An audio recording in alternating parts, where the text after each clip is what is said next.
is the first major dungeon in the game. You can tell because the entire part is just this one level. And it used to be longer. It was originally going to be 23 minutes instead of just 16. It's definitely a lot more interesting than the Link to the Past Eastern Palace. I never really saw the point of having floor switches that look different from each other, but they have the exact same function. Like the star-shaped switches, the switches that are normal, like in Link to the Past, the other ones in this room, they all just do the same thing.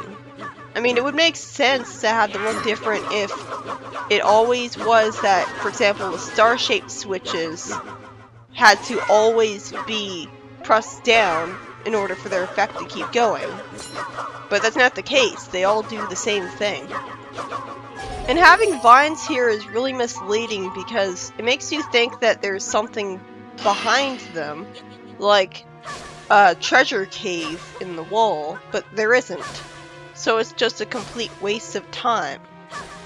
In Navi Trackers, a minigame for the Japanese version of this game, multiple players using the TV screen GBA search for Tetra's pirates to get as many stamps from them as possible under a time limit. Why associate pirates with stamps? You can select your gender, which is odd for Zelda, but you still play as a male Link if you chose girls, so doesn't really matter. Tetra and the pirates have full voice acting, with Tetra saying the two-character name that you gave. In Japanese, 2 letters is more reasonable, because 1 letter equals 2 letters. So that's possibly why they didn't bother giving us it in English, but then they should have just not had voice acting at all. Not like it really should matter. I don't know. I'm sure it wasn't really that great of a minigame anyways. The big problem I have with this level is that it's kind of confusing. Like, the reason that it took as long as it did for me was that I was wandering around backtracking, not knowing exactly where to go. Because it looks like this is the room that's pretty close to the boss room. Like, it's just a couple screens south of it, but it's one of the first rooms that you go into.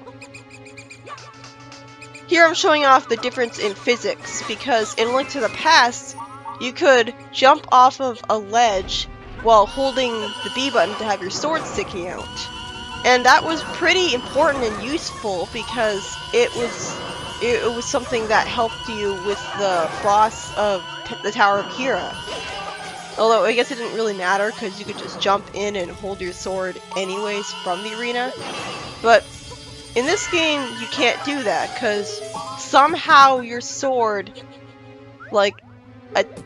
stabs the wall of the ledge, even though you can jump off the ledge. So the sword is just pressing against absolutely nothing.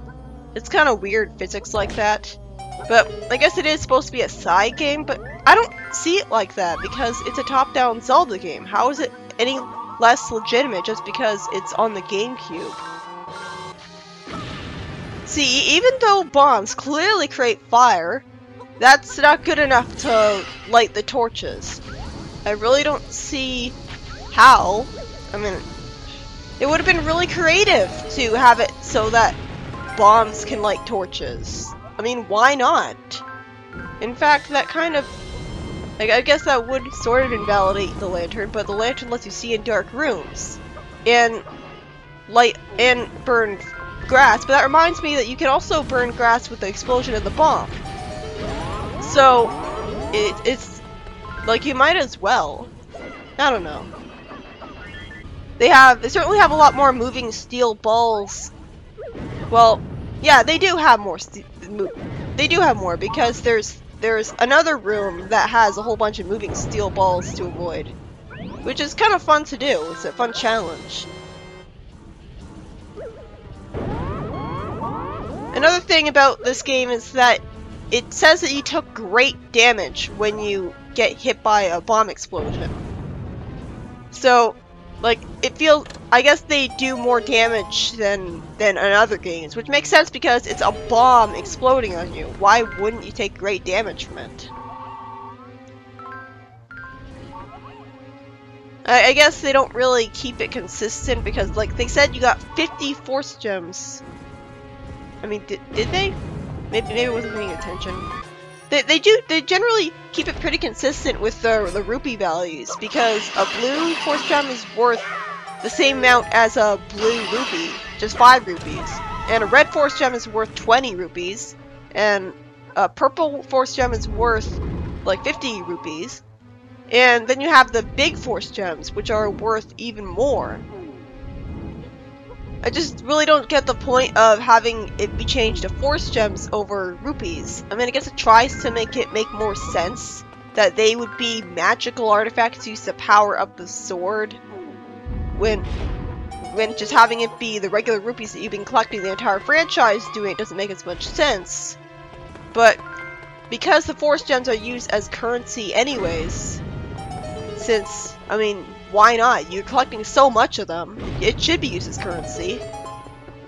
It just doesn't make as much, it doesn't make sense. It just makes you wonder why this game is taking place in Hyrule if it suddenly switched to force gems as currency out of nowhere.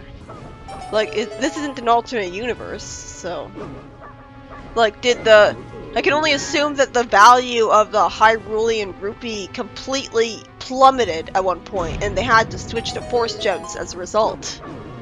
And then the force gems started appearing in the grass and in enemies instead of rupees, because the Minish were nice like that.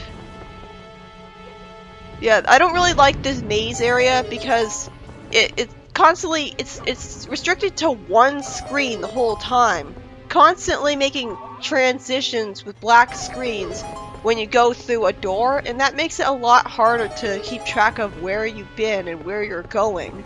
It makes it easy to get lost as a result. It would be a lot easier if you could just keep on going and going and the screen just kept scrolling without annoyingly stopping to scroll you.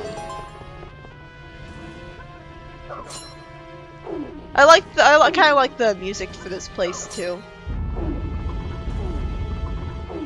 But yeah, this game has 2 multiplayer modes. It has Hyrulean Adventure, and it has Shadow Battle, where you can just simply...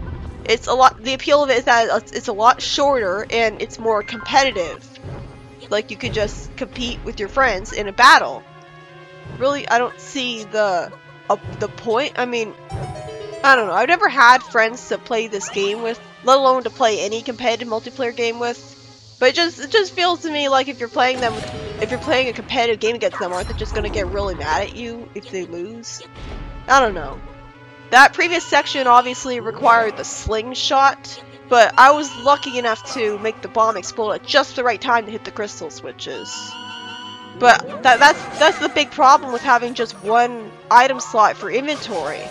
You constantly have to do a bunch of backtracking if you pick up the wrong item because you don't have the level design memorized.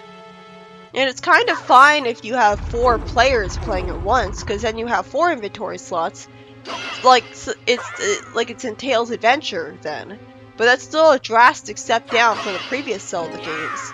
Was there memory limitations? Is there not enough memory to have it so that every single player can have a full inventory? Because even then, it's not like you're collecting an entire game's worth of items in every level. Each level has only like a few items, so I don't see how... I love how when you collect big force gems and you're holding something, it skips the annoying pace-breaking animation for picking them up. Like, that's cool. Obviously, you have to be facing a door, like, right up close to it when you're holding the key to open it. So if the Link that's holding the key is in the back row, then it's not gonna work. Wow, I'm really glad that the hitbox for the giant steel balls is generous enough to be that small, because Link clearly made physical contact with it and he didn't get hit. This room is very different in multiplayer mode, because in multiplayer mode only one Link can go through the portal. So he has to pick up and carry the Links in the light world to get them across the whole steel balls thing. I mean, how are you supposed to figure that out? I mean, maybe if you talk to the ghost in this room, he tells you. But it just doesn't seem very intuitive that, like, he's in a completely different parallel world from you, but apparently you can pick him up. I mean, it is an interesting mechanic, and the reason that these eye switches were so annoying to me is that it's not intuitive that you can hit them with the arrows, but not with the slingshot, which is another projectile shooting weapon. I mean, it just doesn't really, it seems arbitrary, but it's there so that you can't just immediately beat the dungeon. I always hate the boring floor tiles flying at you areas in Zelda games, but what's cool about this is that they actually put a unique twist on it, because eventually, I don't know if it's parody or just being creative while still playing it straight, but they actually cause things other than floor tiles to start flying at you. Not to mention, it just, like, oh man, I really should have thought to get that chest first. I guess I was just too distracted with the floor tiles. But yeah, it just sends everything at you, and that's so endearing, that's so charming, and A Link Between Worlds doesn't do that at all. Despite all the homages to A Link to the Past, this is how you do it right. I mean, even these giant things go at you, and you can rack up combos with them by not getting hit. And another thing that makes it not boring is that you have multiple different targets flying at you at the same time. And it's not cheap because you have multiple different links. Like, I love the multiple different links concept, like being able to separate them and put them on multiple different switches at once. Like, I wouldn't mind at all if every top-down Zelda game was this way. The problem is that people would whine and bitch about it because they would get bored of it, and it'd be samey, even though it would be a completely unique idea for a top-down adventure game, which no other franchise does. But it happens in the same franchise multiple times, so it's too samey. Like, Triforce Heroes is another, like, Four Swords-esque game, but for some weird reason they banish Purple Link.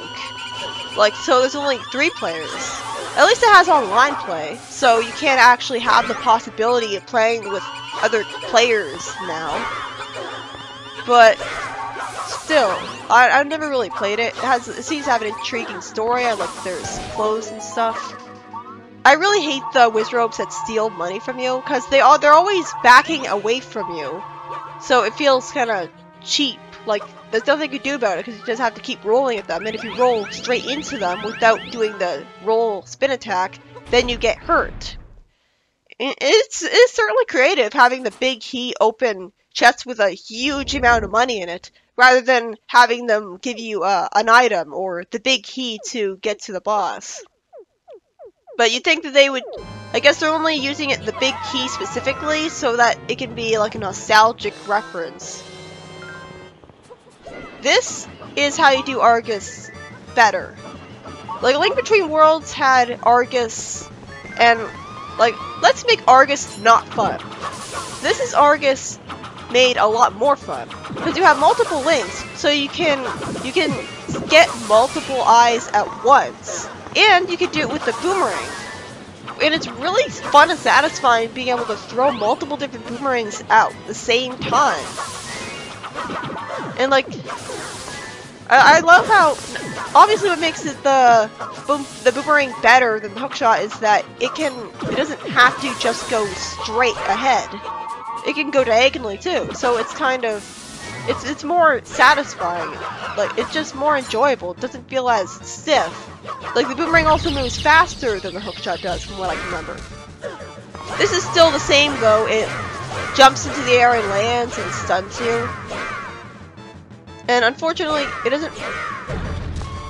Well, it didn't stun me that time. I don't think it did stun you in Link to the Past, actually. But yeah, there are other multiplayer differences. Like, the bridge triggering eye switches in the Eastern Palace are in a different formation multiplayer. You'll need to step on star-shaped switches to drop a set of blocks, then shoot at the switches from the right side of the blocks. When you cross the bridge, you'll enter a room with 3 doors. After the flying tiles and stuff are gone, the doors will open and give you access to money. The middle door leads to a pit which you have to fall in after picking up the loot. Then you and the other players have to push a big block.